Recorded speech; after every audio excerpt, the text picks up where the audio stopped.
Indian constitution का historical background समझना है तो हमें उन लॉज को समझना होगा जिन्होंने इंडिया के गवर्नेंस सिस्टम को स्टेप बाय स्टेप चेंज किया। Question 1, what was the Indian council act 1861? The Indian Councils Act of 1861 introduced Indians to the law-making process by allowing the Governor General to nominate some Indians to the Legislative Council.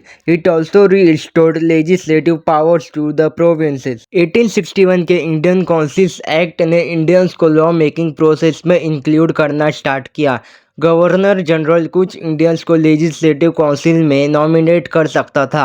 इस act ने provinces को भी legislative powers वापस दी। Now question 2, what was the Indian councils act 1892? The Indian councils act of 1892 increased the number of members in the legislative councils. It also allowed members to discuss the budget and ask questions about government matters. 1892 के Indian councils act ने legislative councils में members की number बढ़ाई।